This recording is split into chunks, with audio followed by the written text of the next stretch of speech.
As our reach expands and the Veritus Group audience becomes more global, I wanted to take a moment to highlight some of the work we're doing with our international clients. For today's episode, we'll be sharing about our approach to fundraising in an international context and what's been working well for our NGO clients in the UK and Europe. If you're curious about taking a relational approach to your international major gifts program, you won't want to miss this one. I hope you enjoy the conversation. Welcome to the Nothing But Major Gifts podcast from Veritus Group, featuring Richard Perry and Jeff Schreifels. Twice a month, we bring you the latest and best thinking about major gift fundraising, so you can develop authentic relationships with your major donors. Here are your hosts, Richard and Jeff. Welcome to the podcast today. I'm Jeff Schreifels, and today I've invited two incredible people from our team to discuss an exciting aspect of our work that you may not be aware of. And in case you didn't realize it, Veritus Group is an international consulting agency with offices in the UK and Europe, in addition to our US and Canada team. We often get questions about whether or not the Veritus Way works for a certain culture. So that's what we're going to be talking about today. But before we get into it, I'd like to have my guests, Karen and Sara, introduce themselves. Karen, I know you've been on the podcast a number of times before, but why don't you start with a quick introduction? Thank you, Jeff. Sara, so excited to be with you today. So I've been in the nonprofit sector my whole career. It's a lot of years, been in the and I love the fact that I've gotten to do the program side, executive director, fundraising side, and all the different positions. So it's been an honor to be able to work in this field and support the work you're doing. And I also grew up in the Middle East and the Arab culture. So this is a really fun topic for me. And I'm looking forward to having the conversation with Sara. Awesome. Sara. Okay, hello, my name is Sara Di Lullo. I'm Director of Client Engagement for the Veritus Group UK and Europe. And I've been working in fundraising in the nonprofit sector for almost 20 years. Before joining Veritus, I worked in NGOs, private foundations, universities, and always with a focus on international trends and market. You know, I'm Italian, and I've been living in Spain, in Barcelona for 15 years now. And I worked for 7 years for big French NGOs, Médecins du Monde, Doctors of the World, as public and private fundraising coordinator for the international network. So I've been working with NGOs, fundraisers, and donors across the world. Awesome. Well, thank you so much, both of you, for being here. And I'm really excited for today's conversation. So to start us off, let's talk about some of the things we've heard from clients in our online academy from people in other countries who aren't sure if the Veritus Way will work for them. Karen, let's start with you first. You know, Jeff, it's kind of funny. I've heard these from people in the US as well. I think we all think we're unique, and everyone is unique. Yeah. So we're going to break that down about how you are unique in your setting and how the system and structure still applies. So the things we've heard are things like our donors are different, our mission is different, we don't have a culture of philanthropy in our organization or in our culture, we don't have major donors, and the language you're using is either too direct or too indirect. So there's a lot of ways in which folks get concerned about, does this apply to who I am and where I am and what the work that I'm doing? Yeah. So Sara, talk a little bit about how you approach that, because you're meeting with NGOs across Europe, and they have these concerns. So so share a little bit about how you really help them understand how it still applies to who they are and where they are. Yeah. So first of all, we do that by leveraging the most logical and rational side of these organizations and these leaders. We ground our argument in data, and I think that's very important because over the last 3 years with Veritus UK and Europe, we did a research. We conducted a benchmarking project on a good sample of European NGOs' donor databases. We look at the donors' highest tiers in these organizations because we wanted to isolate the behavioral patterns of European high-value donors over the last 5 years. And then we compared this benchmark with the one that Veritus US compiled over the year. So we looked at very specific metrics like the donor attrition, the value attrition, the reactivation potential, the upgrade potential, blockages in giving levels, all kind of stuff. And we concluded that donors, people behave the same all over the world, no matter what culture or markets they are in.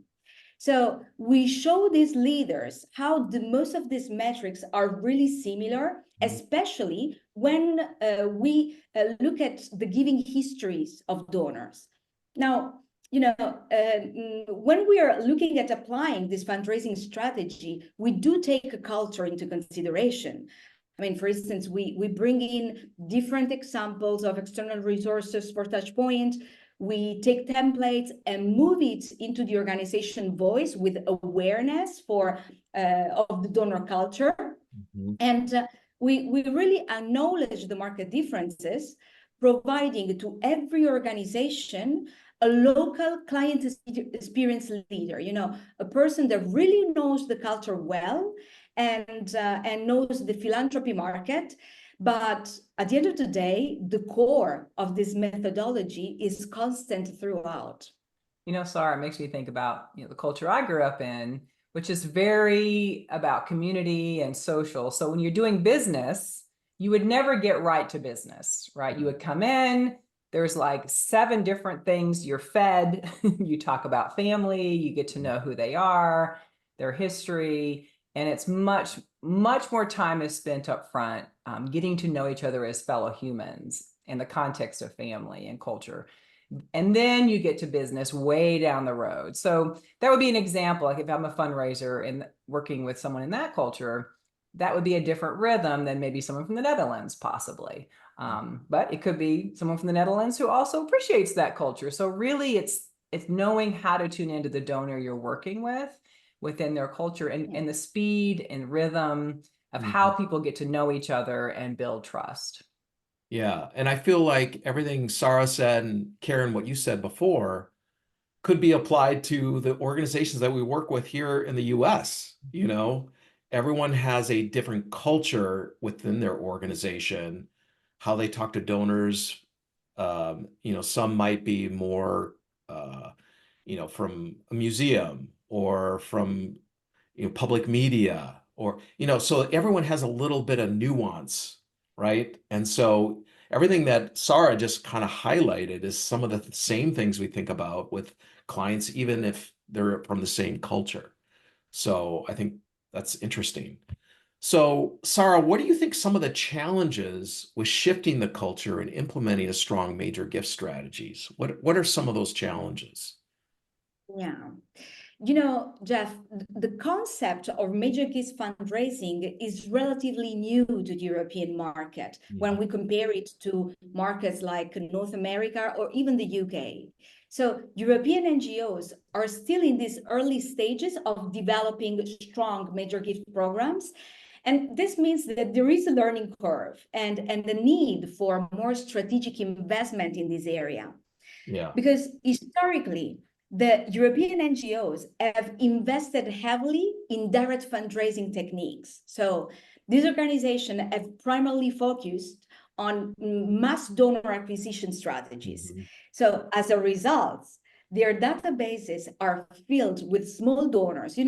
Those donors typically contributing with 10 euros or 20 euros per month.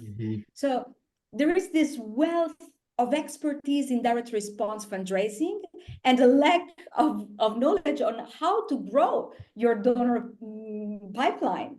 So this at the same time brings in a lack of talent. So there are many people that are very well, they are proficient in direct response techniques, but we have a shortage of skilled professionals who know how to work on strategies tailored for higher value donors. Sara, I was meeting with someone last week from Romania, and it was interesting. Her donor base was like, I don't know, 4 to 6 euros a month. That was the biggest majority of her donors. And she had, 20 to 30 or so that were giving more. But she's here to build a mid-level program with the Veritus system and structure, because she knows if I do a system and structure and start building relationships, I can increase the 4 to 6 to a higher level. So, but she's got a big job, right? It is, she's starting in a different place, but she knows she can actually grow it to a new place with the opportunity. Absolutely. And I think that as concerned European NGOs, there is one critical point, that is the most of the donor that gives higher gifts. For instance, a donor giving 3,000 euros annually often receives the same type of communication as a donor who gives just 30 euros per year. Yeah. And well, this approach really misses the opportunity to engage and cultivate higher values donor effectively. Mm-hmm. And I think that this is all caused by this lack of experience that, on a hand, sets really unrealistic expectations on these programs, and on the other, a big misallocations of human resources, because too often fundraisers are asked to take care of major gift program part-time and divide their focus with other commitments. So this part-time status can really slow down the process and impact on the results of building and managing a qualified caseload of donors, you know. And effective major key fundraising really required consistent, dedicated effort, and part-time fundraisers often struggles to find the necessary time to fully engage and steward their donors. Yeah. You know, it's interesting.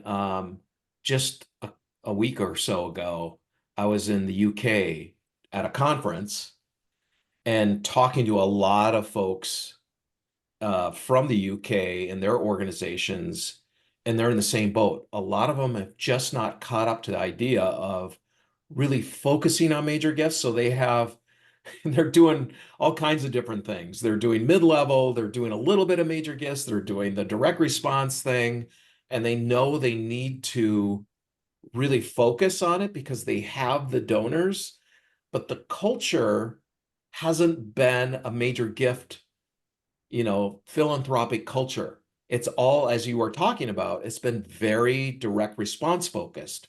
And so UK might be a little bit ahead of the rest of Europe, but it's still similar in the sense that they're just kind of getting going and understanding the importance of major gifts and that they need to invest in it. Yeah, totally. Okay, so how has this approach been received by some of the clients you're working with, Sara? Well, it has been received as a revolutionary, and I would love to share a couple of stories with you if you allow me. So the first one is with the fundraisers of the Spanish Red Cross. That it's a big organization here in Spain, renowned. You know, people, everybody loves the Red Cross. And with this fundraiser, we really had well-planned strategies on how to approach for the first time donors that would contribute significantly to the organization. So we are at the first call with this donor, and the fundraiser pick up the phone and starts the conversation saying, thank you so much for all your support to the Red Cross for all these years. And when the donor realized that he was really there to say thank you and not to ask, not with with no strings attached, it was going like, oh my God, that's the first time that someone calls me just to say thank you. And I don't only support the Red Cross, I support, and he was saying like 4 or 5 other big NGOs in Spain. And no one had called this donor just to say thank you, just to have this direct connection.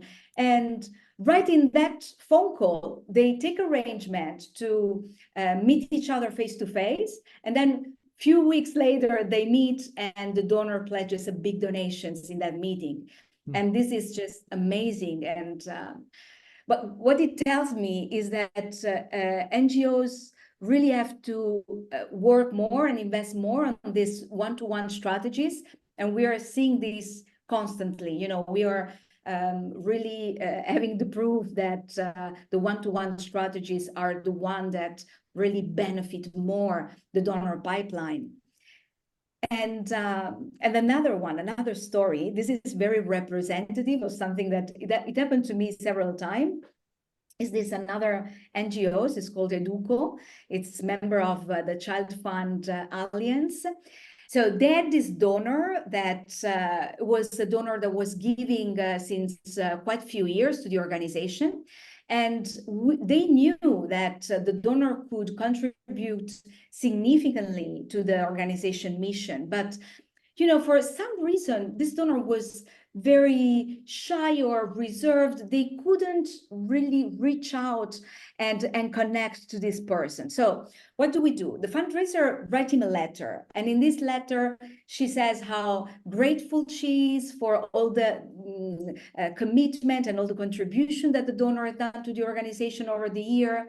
And then says, you know, introduce herself as his person of contact in the organization, and says, look, I just want to know more about you. I want to know your story and what's your interest and what inspired you the first time to give to our organization. So if you don't mind, I will give you a call in a few days. So after a few days, she phones the donor, and the donor actually picked up the phone for the first time. And he was kind of expecting her to call. And she really takes the time to listen to this donor and to connect with him. And she realized that there is this one project, the Summer Lunch Scholarship, that could match his interest, and she tells about this program. And the donor was so touched that he immediately on the spot gave 1,000 euros over the phone. And then they now have this fluent relations, and the 1,000 euros over, you know, on top of his usual donation. So it was like, was this magical moment when we're really able to match our value proposition, our donor offer, with the donor interest, with that passion that he has, then really magic happens. And we work on this a lot with our clients, and we're seeing amazing results. You think about if donors are not used to that, how you're going to stand out as an organization. Yeah. If you're making that, you know, really human connection with donors. Mm-hmm. Beautiful. I know I was just looking at our numbers, our Veritus Group Academy, which we have all kinds of courses. We've had over 6,000 people go through a course, and really just under 1,000 of them are international. So the highest numbers are Canada, Mexico, and Australia, but we've got folks from Vietnam and Singapore and Rwanda and Nepal and France and Finland and Denmark and Ireland and Chile and Argentina and so many more. So I love the fact that people are tuning in and wanting to really understand how do they put a system and structure in place to build relationships. So that's what the Veritus Way is so gifted in, because first I'm qualifying donors, so that donors who want to talk to me are the donors that I'm doing that one-on-one with. And then I'm putting them on my caseload and really thinking about a goal for them, a step-by-step plan for them, prioritizing them with tiers. And that puts a system and structure to do what you just shared in your story, to be able to think about, reach out, find out interest and passions, follow up with their area of interest. Otherwise, especially if you have other things on your plate, it's very difficult to really think through and be strategic with donors and build those relationships. So that's what the Veritus Way allows. And, you know, the thing is, the common factor is we're all human. And so we want to relate to folks that treat us with respect, that listen, that care about who we are and what we're passionate about. We all, as humans in the world, want to change the world, and our hearts are broken by so many things in the world that need focus and support and love and care. And so being, as an NGO, being able to tune into donors and build those meaningful relationships is key. So I love hearing your stories, Sara. Yeah, those were great stories. And thank you for joining me, Karen and Sara. And we hope this has given you a lot to think about as you apply this system and structure to your culture and organization. And if you want to learn more about the potential you have in your fundraising program and learn more about our system and structure and how it can work for you, I highly recommend getting started with our free donor file assessment. You can learn more about the analysis and apply to get started at the link in the show notes or by going to our website and clicking on the free donor assessment button. Thank you for joining us, and we'll see you next time. Thank you, Thank Sara. you. Thank Jeff. Bye. Thank you for joining us for the Nothing But Major Gifts podcast from Veritus Group. Richard and Jeff also write an ongoing blog that you can subscribe to for free at veritusgroup.com. Please join us again next time.